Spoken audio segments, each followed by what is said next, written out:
Hey guys, welcome back. Today we'll be doing an unboxing video of the latest Double Masters 2022. So this one, just the bit of a disclaimer that remember this product is not released until July the 7th.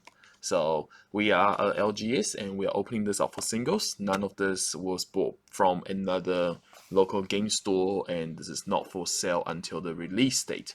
We are really posting this just to let people know what to be expecting from Double Masters 2022 because of the extreme. And now that spoiler season is out, that is actually quite safe for us to post this unboxing video.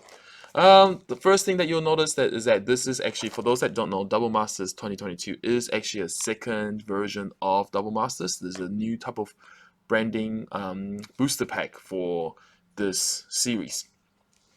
I personally will probably consider Double Masters 2022 more for basically a reprint set.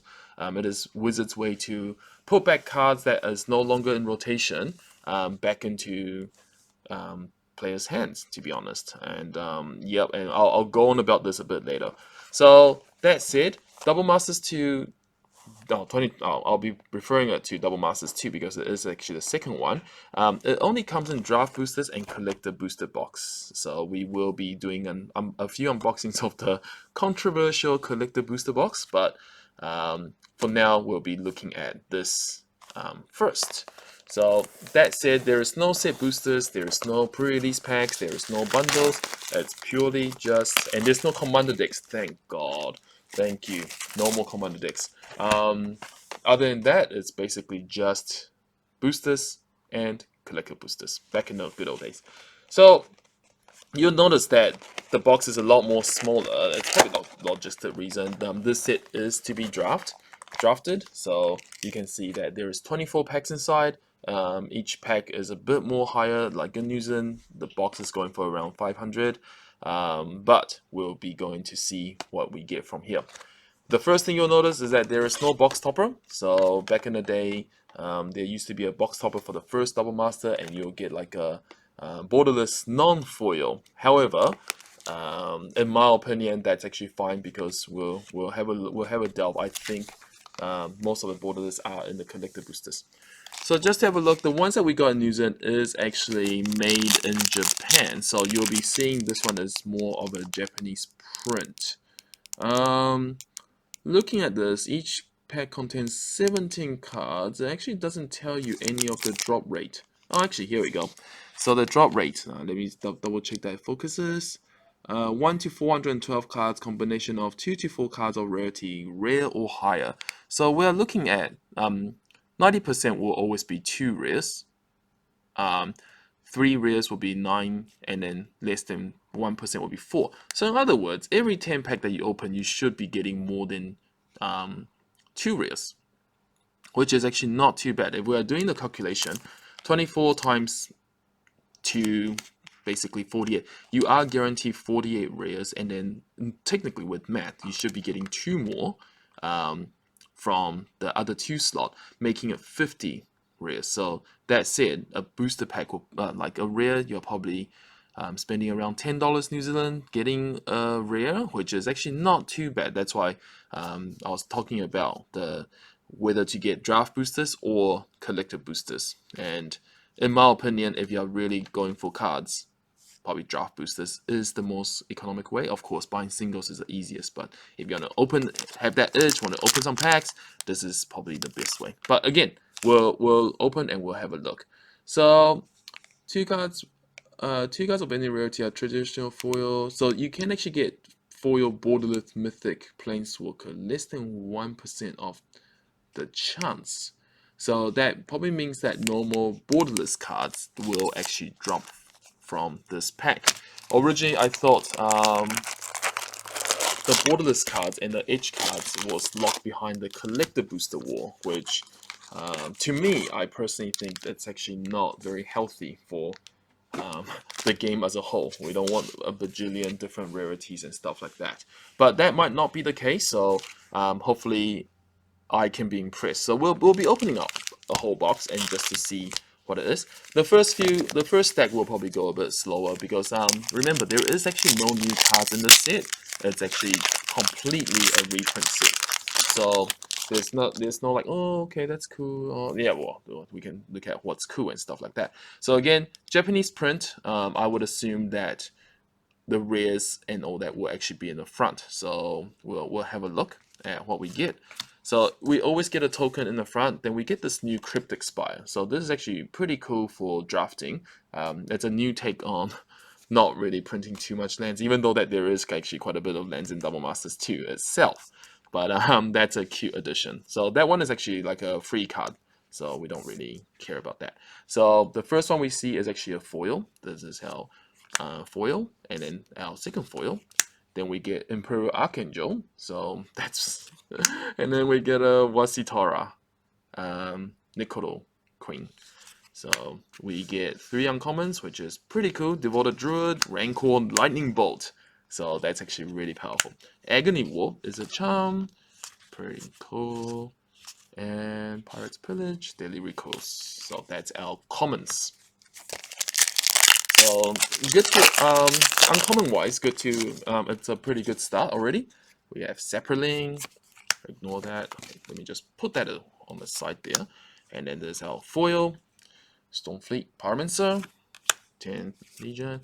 We got Teferi's Protection, so not too bad. But it's been like printed like a million times already. And then we got Conqueror's Flail, Breakthrough, and then we're out 3 uncommons, and we'll go, yeah, like a lot of these cards are actually really good for formats that people play. So like Pauper,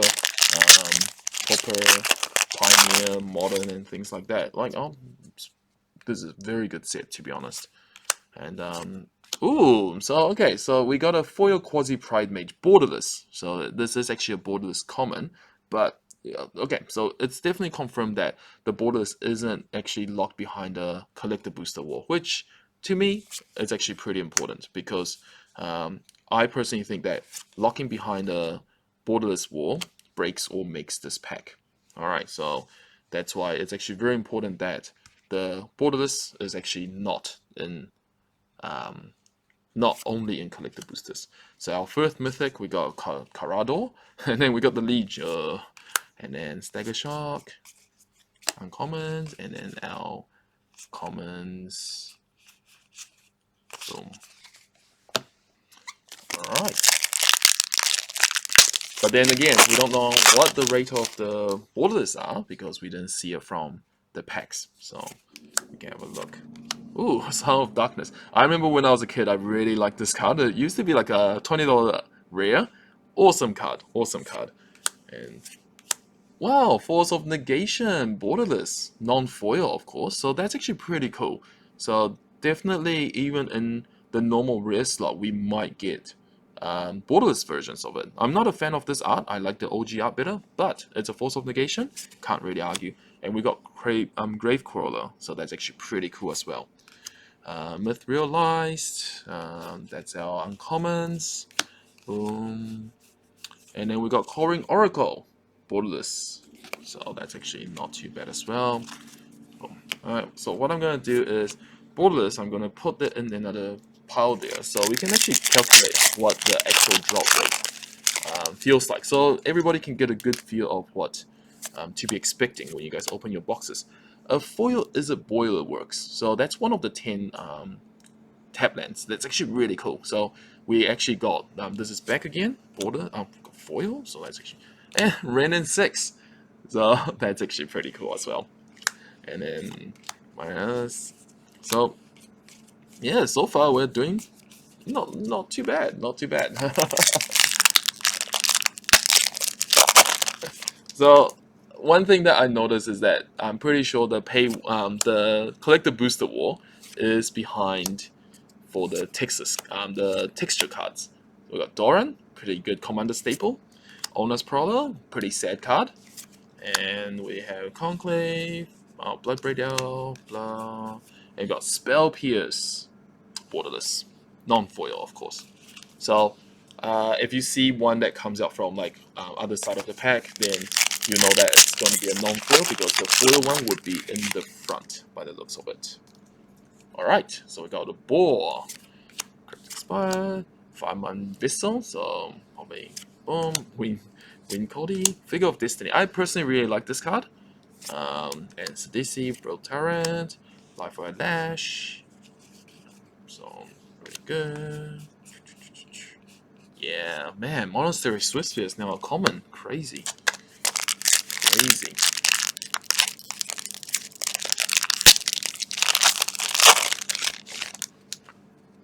Alright. Zombie. Bounty. Oh, that's being downgraded to uncommon as well. Alright. So, oops. So that should be in the foil. Monastery Mentor. Oh, that's pretty cool. Always like that card as well. So, oh, nice. Edivile. Beautiful. This is probably one of my favorite Magic cards. I played quite a bit of 5-color humans when it used to be relevant. So, unfortunately, yeah, no longer really good now. But beautiful card. Beautiful reprint. Elemental, Cryptic, Nephila, so Agony War, and we got Oloria, the war leader. So, and then we're Forbidden Orchid. Okay, pretty cool card as well.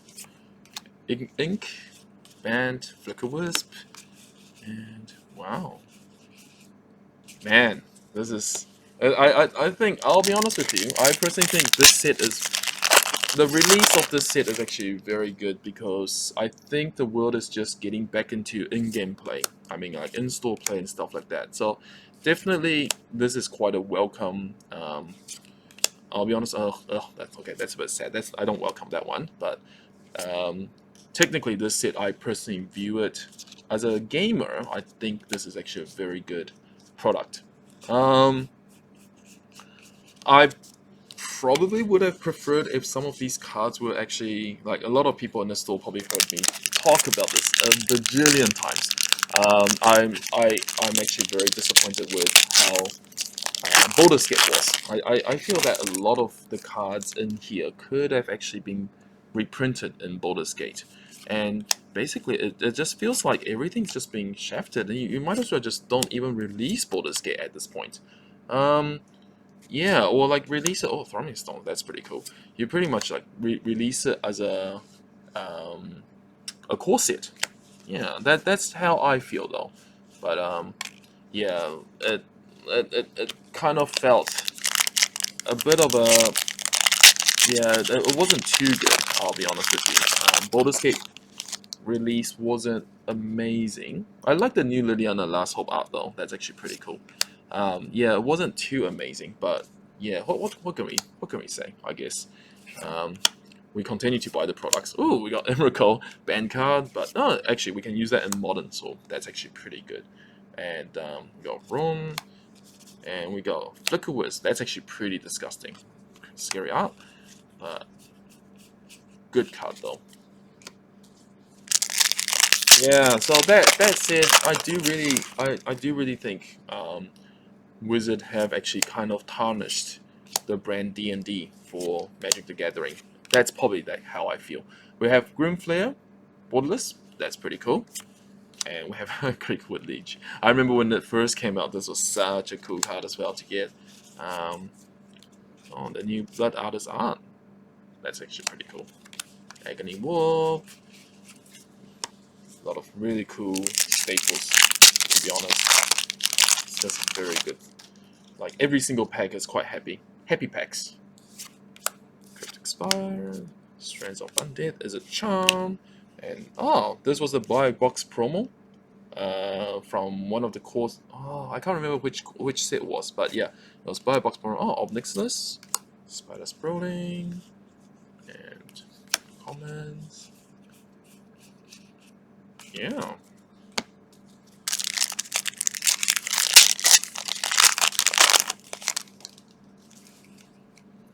Sapling. Oh, Chronicle of Heroes. Surgical Extraction, cool card. And then Karavik, not cool card. And then we'll go. That's So at the moment we've got like 6 borderless cards, which isn't actually too bad. I remember the normal standard sets when you actually buy a core box, when you buy a normal standard box, you only get like 1 or 2 of the special special cards. Splinter Fight. Oh, that's pretty bad. This pack is junk. Yeah, but then like for this set, it seems like they're a lot more generous with the amount of borderless cards you get. Again, yeah, it's a bit of a interesting one because the first the first Commander Legends. Oh, we got Machessa. This is actually a foil one. So we got a foil Machessa. That's actually pretty cool. So we'll put that on the thing. Oh, foil Smothering Tide. Oh, we finally hit that 1%.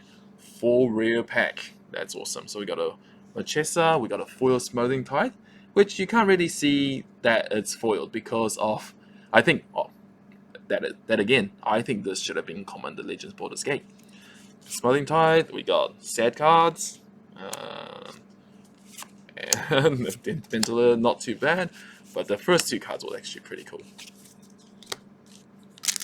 So where was I? Yeah, that said, I remember the first Commander Legends actually had uncommon playables, and then this time it feels like all the uncommon playables have like special treatment where Baldur's Gate didn't. So that's what really irked me.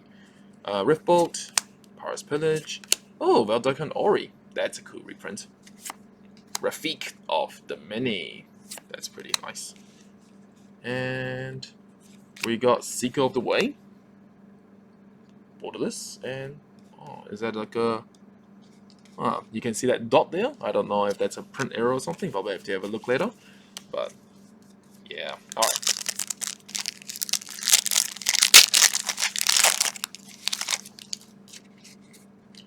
Egg. Okay. Alright. Great Fan Marauder, Thrive, Smothering Tide again. So that's actually not too bad. So E-Wit, and boom.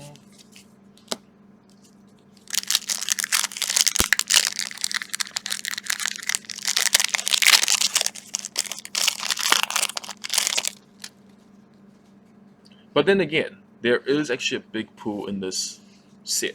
So pulling the cards is not going to be that easy in my opinion. And we got Ulamog, Mythic. And then we got Pillar of the Parons, cool card. And we got a Celestia Sanctuary, borderless non-foil. And boom. So we are down to our fourth pack there.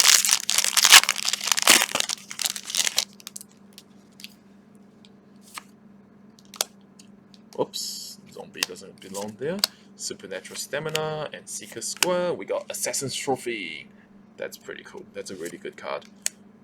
The Hate Seed, Style of Darkness, Deathful Throat, Lava Coil, oops, and then lucky last 3.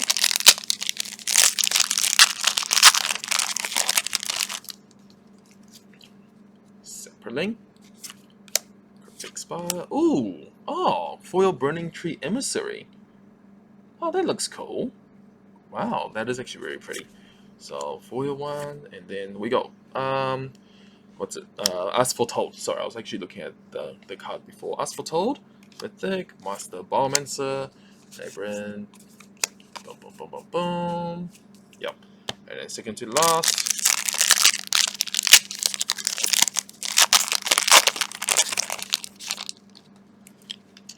Egg, Cryptic, and got foil Eatwood. So that's pretty cool. And we got Drasko Reaver. This got reprinted. And we got Vincer. Oh, that's pretty cute. Dragon's Arch is back. Body double. I thought that was actually real, but okay, probably. And it's actually quite cool that Shadowborn Apostle is actually back. So that one's always been quite a sought after card for some of the commander decks and stuff like that. So see again, that could have been in Baldur's Gate. But no, I don't know why it's here. But again, just really salty with that. Okay, so lucky last pack. Fairy Rogue, Cryptic Spire, and we got Deadly Recluse, and we got Borderless City of Brass, and we got Hardened Scale, one of my favorite cards. So that's actually pretty cool. Path to Exile, and here we got another Burning Tree Emissary. Yeah, that's it. Okay, let's have a little count up, shall we? So, let me move all that aside. That can go there. So technically, so out of 24 booster packs, we opened a total of 1, 2, 3, 4, 5, 6, 7, 8, 9, 10, 11, 12, 13. So this box actually came with 13 borderless cards. So technically, that isn't too bad. That's actually pretty good. Of that, we had 1 rare, 2 rare, and then 3 rare, 4 rares, 4 rares, 4 rares and borderless. So that's actually not a bad thing. In the mythic department, we got 1, 2, 3, 4, 5, 6, 7, 8. So in the mythic department, it feels like 2 booster boxes if you think about it. It is on stats on exactly what Double Master is, but it might go more. It might go above that in my opinion, because you might hit mythics of that. We don't know. So as for the normal rares, including foil rares, so we got 1, 2, 3, 4.